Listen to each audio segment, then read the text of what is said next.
வேட்டி போட்டு வேஷம் கட்டக்கூடாது, பேண்ட் ஷர்ட் மட்டும் போடணும் அப்படிங்கறத வந்து நான் தொடர்ந்து இன்று வரையிலும் எல்லா சூழலிலும் கடைபிடிச்சிட்டு வரேன். முதல்ல அரசியல்ல பேண்ட் ஷர்ட் போட்டதே நான் தான். அதுக்கு பிறகுதான் அண்ணாமலை அண்ணன் இருக்கட்டும், சீமான் அண்ணன் இருக்கட்டும், இன்னைக்கு முதல்வர் ஸ்டாலின்ல இருந்து விஜயாரும் எல்லாருமே இன்னைக்கு இதுதான் பேண்ட் ஷர்ட் தான். தமிழ்நாட்டு அரசியல்வாதிகள் எந்த கட்சியை சேர்ந்தவர்கள்னாலும் வேட்டி சட்டையில் இருக்கிறத நம்ம இயற்கையாக பார்க்கிறோம். ஆனால் நீங்களோ எப்போதும் டிப்டாப்பா பேண்ட் ஷர்ட், முழுக்கை சட்டை, வண்ண ஆடை, ஷூ, இப்படி ஒரு தோற்றத்தோடு தான் பொது இதில் காட்சி அளிக்கிறீங்க.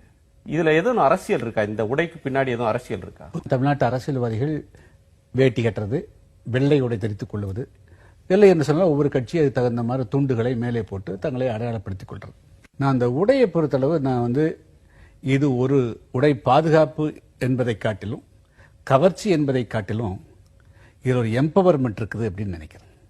என்ன எம்பவர்மெண்ட் அப்படின்னா, ஒரு காலகட்டத்தில் தலிடர்கள் என்று சொன்னாலே அவங்க ஏதோ அவர்கள் ஒரு படி இறக்கி அவர்களுடைய உடைகள், அவர்களுடைய பேச்சுக்கள், அவர்களுடைய சுகாதாரத்தன்மைகள் எல்லாமே குறைவாக இருக்கும் என்ற ஒரு பார்வை எழுதப்படாத ஒரு விதியாக மற்றவருடைய மனதில் இருந்தது.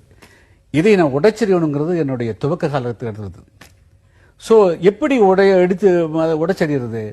எம்பவர்மெண்ட்டை உருவாக்க முடிஞ்சிருக்கு. அதுக்கு தான் நான் வந்து தொடர்ச்சியாக எல்லா காலகட்டத்திலும் எந்த சூழ்நிலையும், அது சட்டமன்றம் சென்றாலும் சரி அல்லது பொதுக்கூட்டமாக இருந்தாலும் சரி, இந்த வேட்டி போட்டு வேஷம் கட்டக்கூடாது, பேண்ட் ஷர்ட் மட்டும் போடணும் அப்படிங்கறத வந்து நான் தொடர்ந்து இன்று வரையிலும் எல்லா சூழலிலும் கடைபிடிச்சிட்டு வரேன்.